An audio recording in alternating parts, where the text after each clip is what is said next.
Hello, it's Nathan here from the Corner Kick and welcome back to Newcastle United Career Mode, Toonami to the top. We started the episode off with a bit more transfer action. We are looking to get some more midfielders in, which we spoke about in the last episode, just to bulk the midfield up so we can rotate.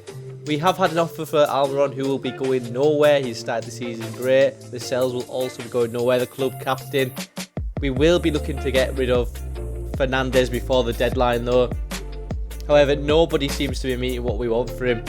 I just feel like he's only worth 6 million, but we're trying to get about 7 or 8 million for him. I mean, why not try? If you can try and get it, you might as well. And our first game this episode is Southampton at home, and that will be a tricky game. Our team's on the screen there now. 4-1-2-1-2. Joe Linton back into the team. He's doing so well up front with St Maximin. And then Southampton rolling with a 4-4-2. Flat in the middle though, unlike our diamond formation. They've got a deadly strike partnership as well. Che Adams and Danny Ings up front, goals to be scored there. And they've also signed former Liverpool defender Sebastian Coates, so it'll be interesting to see how he does in the Premier League again. Let's get straight into the action then. The game started off really tight. As you can imagine, Southampton are really good at pressing, so there wasn't many chances. We kept the ball well there, very patient, played Joe Linton in and bang, 1-0. And it wasn't long before we doubled our lead. Joe Linton played it again, using his strength, and he hit it near post this time, and it's 2-0. We went into the break 2-0 up. Southampton came out fighting in the second half, and by the 50th minute, it was 2-1. We made some changes to try and tighten it up in the midfield, but it did not work. 70 minutes, 2-2. I was so frustrated here after throwing the 2-goal lead. I threw everyone forward for this corner. Southampton clear and get the ball under control. Hoofs it forward for Danny Ings. And it is inevitable what is going to happen here. It reminds me of Torres against Barcelona back in the day. He slots it home and he makes it 3-2 to Southampton. And unfortunately, that was the final score. Following the defeat to Southampton, we did have deadline day. And it makes you think, do we throw ridiculous money at someone to try and make a difference? The answer is no this time. It was a boring day on deadline day in Tyneside. I've just gone through on screen here the final outcome of the transfer window, who we've signed and who we've let go of. I think we've done a bit of decent business. We do have a bit of money to play with in January, so we will be looking forward to signing some new players for then. This game was away to Spurs, and we talked about boring deadline day, but this was a boring game of football. The only shot all game that I remember was Alan St Maximin here, and it finished 0-0. It was dire, to be honest. At the end of the day, it's not the worst point to take away from Spurs away, and West Ham at home next. Hopefully a few more points on the board after that.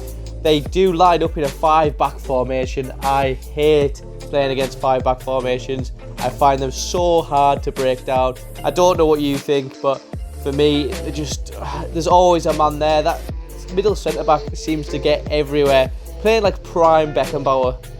We did not start the game well at all, and it is 1-0 West Ham after just 12 minutes, and they were all over us at this point. Great ball in there, and a nice piece of skill here, little ball roll, nice pass, and 2-0 already.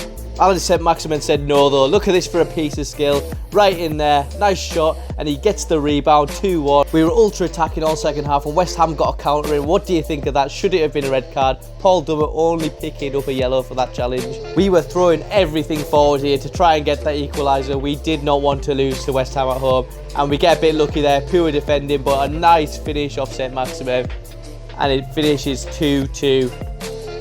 That is now 2 draws in a row. We have Forest Green in the cup, and I cannot end this episode without a win.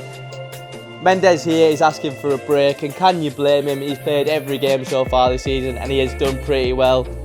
Forest Green's team on the screen now, and then our team following afterwards in this away fixture.